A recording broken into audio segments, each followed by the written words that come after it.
I have an example of a scenario that's going to let us think through how Lenz's law works, how it helps us determine the direction of an induced current and an induced EMF. And for our example, we're going to have a region where there is a uniform magnetic field coming out of the plane of the page. And that's the rectangular region. And there is a conductor. So think of it as like a copper disc. And we are going to push that conductor from left to right across the region where there's a uniform magnetic field. So this is going to go through a few different stages. So initially, there is no magnetic field threading the conductor. We're going to consider when it's moving in, when it's entirely within the magnetic field, when it's moving out, and then when it's on the other side. What this is going to show us is that within the body of this conductor, we're going to develop what are called eddy currents. So currents not confined to a wire, but flowing within the body of the conductor. Since the induced EMF is circular, the current flowing along that EMF is also going in a circle, and hence the name eddy currents. All right, so in thinking about what Lenz's law is telling us, we need to think about how the flux of the magnetic field is changing. And here initially, all of the magnetic field is within that rectangular region. There's no magnetic field threading this conductor. So we can say that the flux of the magnetic field is 0 and constant. Okay? From Faraday's law of induction, the time rate of change of the magnetic flux is going to be 0, and the induced EMF is 0. So far, nothing happening. All right, so now let's consider what's different when the conductor first is entering the region with a uniform magnetic field.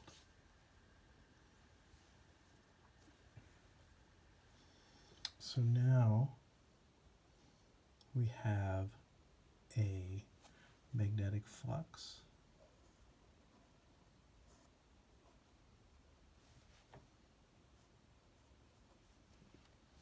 that is not 0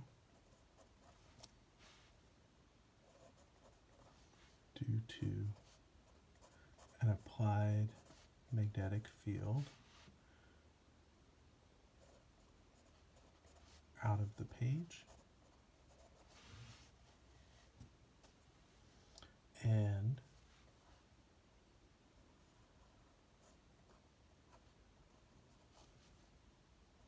put this in absolute values so we don't have any sign ambiguity. The flux of the magnetic field in absolute value is increasing because more and more of the conductor is entering the region with a magnetic field. Okay. Now, Lenz's law tells us that the induced magnetic field is going to oppose the change in flux. So the flux that's increasing through this conductor is due to a magnetic field that's coming out. And that tells me that I'm going to have an induced magnetic field that is going in to oppose the change. So the magnetic flux due to the applied magnetic field B is increasing. I'm going to oppose that change in flux by having an induced magnetic field that points in the opposite direction as the applied field. To get a magnetic field that is into the plane of the page, I will have a current that flows around clockwise. So that's my induced current. So thumb along the direction of the magnetic field at the center of the loop.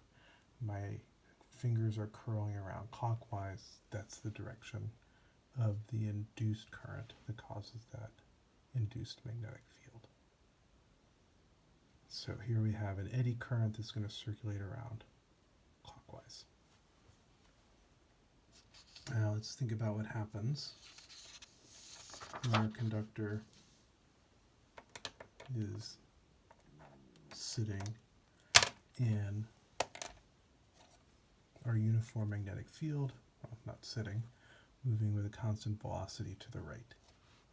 So now the magnetic flux is not zero, but it is constant. So I'm not going to get induced currents, induced magnetic field, and an induced EMF associated with an eddy current. What I'm going to get is a motional EMF due to the charge separation. So if the magnetic field is coming out of the plane of the page, V cross B points down inside the conductor, and that tells me that the magnetic force on electrons points up the plane of the page. So we're going to have a positive charge at the bottom of the conductor and negative charge at the top, because the mobile electrons carrying negative charge are deflected by a magnetic force up, and there will be an absence of electrons at the bottom. And once the electric field in the conductor is large enough, there'll be no more charge separation. The Coulomb force will cancel out the magnetic force, and then we just have a potential difference across the two ends of the conductor.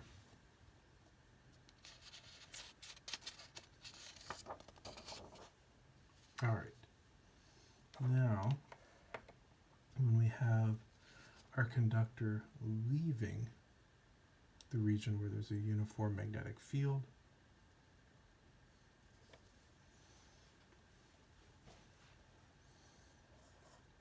there is a magnetic flux because it is still in the region where there's a magnetic field,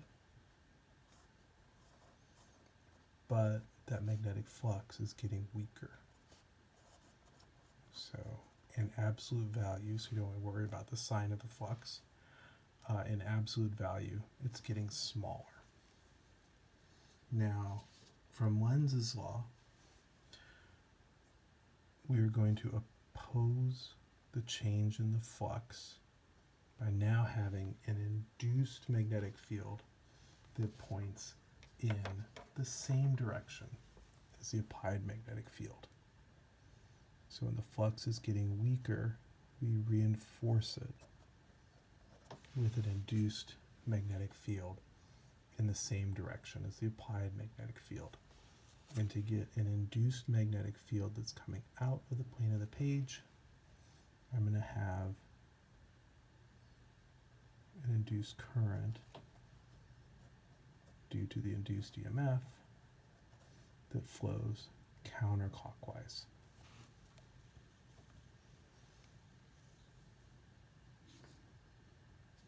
All right. Then from Lenz's law, our last part is where we're started off with. The conductor is out of the region where there's a magnetic field. So we're back to the magnetic flux is 0 and constant. And since the magnetic flux is not changing, we're not going to have an induced EMF in the conductor anymore. So go back and think about a couple situations, and this relates to how Lenz's law is enforcing conservation of energy. So let's go back to the situations where the conductor is just entering and then exiting a region with a uniform magnetic field.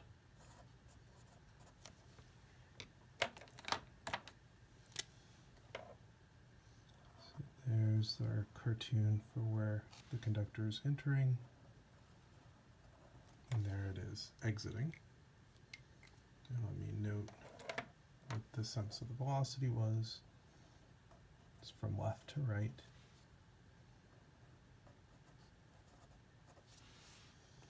Okay, and what we had found was we had, in this case, an induced magnetic field into the plane of the page that was caused by an eddy current that's circulating around clockwise. So I'm going to denote that as part of that induced current. They'll be going down. And here, when the conductor was leaving the region with a magnetic field, Lenz's law tells us that to oppose the change in the magnetic flux, we're going to have an induced magnetic field in the same direction, so coming out of the plane of the page. To generate that, we're going to have an induced current that's going to flow around counterclockwise. So on this part of the loop, there's our induced current. Now I want to think about what the magnetic force is on the induced current in both of those situations. So I have an induced current down and a magnetic field coming out of the plane of the page. That tells us that there is going to be a magnetic force pointing to the left. And here I've got, again, a induced current pointing down the page, a magnetic field coming out. So IL cross B for my eddy current is going to have a force pointing to the left.